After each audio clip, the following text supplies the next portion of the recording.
Namo Buddhaya. Selamat malam, perkenalkan nama saya William Vanders dengan NPM 2141308. Saya mahasiswa dari Universitas Internasional Batam. Hari ini saya akan membuat video agama Buddha tentang video ajakan kepada masyarakat Buddhis untuk memiliki rasa peduli sosial dan taat dalam membayar pajak.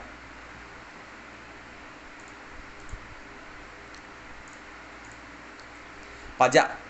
Sebuah pengertian pajak harus memiliki 4 unsur berikut, yaitu yang pertama, pajak merupakan kontribusi wajib warga negara yang mana artinya adalah setiap orang memiliki kewajiban untuk membayar pajak. Yang kedua, pajak bersifat memaksa untuk setiap warga punya jika seseorang sudah memenuhi syarat subjektif dan objektif, maka wajib untuk membayar pajak dalam undang-undang pajak yang sudah dijelaskan. Jika seseorang dengan sengaja tidak membayar pajak yang seharusnya dibayarkan, maka ada ancaman sanksi administrasi. Yang ketiga, warga negara tidak mendapatkan imbalan langsung. Pajak berbeda dengan retribusi. Pajak merupakan salah satu sarana pemerataan pendapatan warga negara. Jadi ketika membayar pajak dalam jumlah tertentu, kita tidak langsung menerima manfaat pajak yang dibayarkan. Yang keempat, berdasarkan undang-undang arti pajak diatur dalam undang-undang negara. Nah, jadi mengapa kita harus bayar pajak sebagai warga negara Indonesia? Sudah sepatutnya kita membayar pajak. Pajak menjadi penerimaan negara terbesar yang dikumpulkan negara lewat APBN. Masuk ke manfaat pajak. Manfaat pajak terbagi menjadi 3, yaitu yang pertama, manfaat pajak untuk negara. Yang kedua, manfaat pajak untuk masyarakat. Dan yang ketiga, pengalokasian dana pajak. Manfaat pajak untuk negara yaitu yang pertama, digunakan untuk pengeluaran negara yang bersifat self-liquidating, misalnya untuk pengeluaran proyek produktif. Yang kedua, digunakan untuk pengeluaran reproduktif seperti pengeluaran yang akan memberikan keuntungan dalam segi ekonomi bagi masyarakat.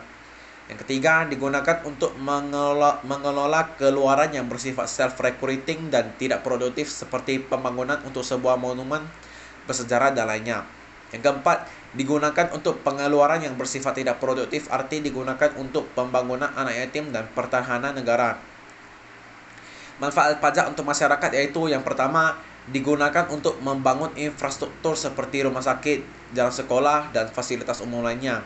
Yang digunakan untuk memberi subsidi bahan bakar minyak dan juga subsidi pangan digunakan untuk menyediakan pelayanan transportasi umum dan juga digunakan untuk pelaksanaan hal-hal demokrasi. Contohnya seperti pemilu. Yang ketiga, pengalokasian dana pajak yaitu mengembangkan fasilitas Sumatera Laut melalui pembangunan pos-pos pengamanan perbatasan, membangun jalur kereta api sepanjang 639 km, membangun MRT atau Light Rail sepanjang 23 km. Kesadaran membayar pajak ini tidak hanya memunculkan sikap patuh taat dan disiplin semata, tetapi diikuti sikap egois juga semakin maju masyarakat dan pemerintahannya. Maka semakin tinggi kesadaran membayar pajaknya, namun tidak hanya berhenti sampai di situ. Justru mereka semakin kritis dalam menyikapi masalah perpajakan, terutama terhadap materi kebijakan di bidang perpajakannya, misalnya penerapan tarifnya, mekanisme pengadaan pajaknya, dan pulasnya benturan praktek di lapangan dan perluasan subjek dan objeknya.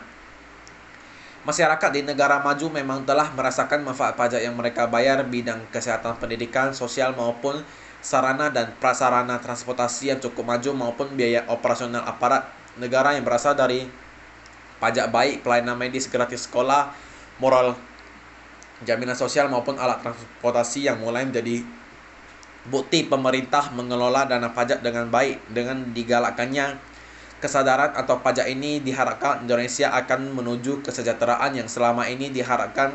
Slogan durasi pajaknya, awasi penggunaannya, tidak hanya suara dan gangguannya semata yang nyaring, namun bisa benar-benar terwujudkan. Bahkan pajak menjadi pendapatan utama negara yang diperuntukkan dan dikelola dengan transparan dan akuntabel bagi kepentingan masyarakatnya sendiri.